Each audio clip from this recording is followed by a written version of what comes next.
হ্যাঁ বন্ধুরা, আমি এয়ারপোর্টের ভেতরে নয়, এয়ারপোর্ট ছাড়া প্লেন দেখতে পাচ্ছি। নিশ্চয় চিনতে পারছেন এটা কোন জায়গা। এটা হচ্ছে ঢাকা ডিভিশনে, অর্থাৎ ঢাকা বিভাগের উত্তরা 15 নম্বর সেক্টরে আমি চলে আসলাম। দেখতেই পাচ্ছেন কত সুন্দর রাস্তাঘাট আর কত সুন্দর আকাশ। এইখানে দেখতেই পাচ্ছেন সেক্টরগুলো আসলে একটা সেক্টর থেকে আরেকটা সেক্টর এতটাই সুন্দর, এতটাই প্রতিযোগিতাপূর্ণ, মানে একটা বিল্ডিং থেকে আরেকটা বিল্ডিং সুন্দর, কিন্তু সেক্টর 15টাই মানে শুধু গ্যাপ আর গ্যাপ, খালি জায়গা খালি জায়গা। এইখানে বহুতল ভবন আছে কিন্তু অনেকটাই দূরে। আমি যে রাস্তা দিয়ে যাচ্ছিলাম দেখতেই পাচ্ছেন আশেপাশে কিছু গ্যারেজ, তারপরে কিছু বাড়ি ঘর আছে। আমার মনে হয় এখানে বেশি গাছপালা বেশি। আর এখানে দেখতেই পাচ্ছেন কিছু এয়ার ইম্পোর্টস এর কিছু শোরুম আছে দেখতে পেলাম, তারপরে কিছু দোকানপাট। আর দোকানপাট গুলো বেশটা মানে এত বেশি ডেভেলপ না, যেহেতু এটা ভেতরে পড়ছে, আস্তে আস্তে সবকিছু ডেভেলপ হচ্ছে হবে। আগে একটা সময় হয়তো এখানে কোনো কিছুই ছিল না, একদমই খালি জায়গা ছিল। তো এলাকার যারা বসবাস করেন বা আশেপাশে যারা বসবাস করেন তারা এই কথাই বললেন। আর দেখতেই পাচ্ছেন এখানে একটা বিশ্ববিদ্যালয় রয়েছে, বিশাল বড় একটা সাইনবোর্ডে দেখতে পাচ্ছেন।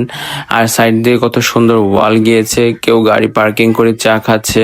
মানে এইভাবেই কিন্তু উত্তরা 15 নম্বর সেক্টরটা কিন্তু খুব সুন্দরভাবে গড়ে উঠছে। আর দেখতেই পাচ্ছেন পাশ দিয়ে কত সুন্দর বহুতল ভবন গড়ে উঠছে। বিশেষ করে এখানে কিছু ফুটপাতও দেওয়া আছে। আর বহুতল ভবনগুলো কিন্তু আগে ছিল না, এখন কিন্তু বেশ বড় বড় বহুতল ভবন কিন্তু এখানে গড়ে উঠছে।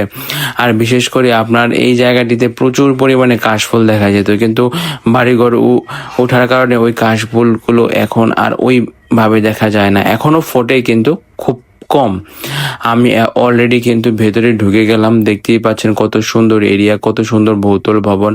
এইখানে যার যার চলাফেরা সে করবে, কে কি করতেছে না করতেছে ওইটা নিয়ে সে তারা বসে থাকে না, সবাই কাজে ব্যস্ত থাকে। এটা হচ্ছে শহরের একটা প্রধান বৈশিষ্ট্য, যার কারণে গ্রাম থেকে শহর অনেকটা এগিয়ে।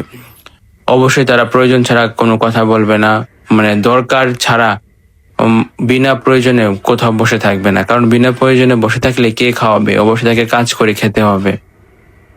যার কারণে তারা অন্য সকল মানুষের তুলনায়, গ্রামের মানুষের তুলনায় এক ধাপে এগিয়ে। আর গ্রামের সকল মানুষ না, গ্রামে এরকম মানুষ আছে যে শহরের থেকে আরো বেশি সচেতন এবং আরো বেশি এস্টাবলিশড। শহর আর গ্রামের পার্থক্য তো মানে গ্রামের সবাই না, আবার শহরের সকলেও না। আবার অবশ্য শহরে স্টে করতে হলে আপনাকে টাকাও কারি কারি লাগতে হবে। টাকা যদি না থাকে তাহলে আপনি শহরে না খেয়ে মারা যেতে পারেন, কারণ শহরে এরকম ফ্রি খাবারের বন্দোবস্ত কেউ করে দেবে না। সো নতুন জামা কাপড় আর স্টাইলিশ কাপড় থাকলে যে আপনার পেট ভরা তা বলা মুশকিল। এরকম অনেক মানুষ আছে ঢাকা শহরে, এক বেলা খেলে দুই বেলাও খেতে পারেন। সো বন্ধুরা, বিদায়।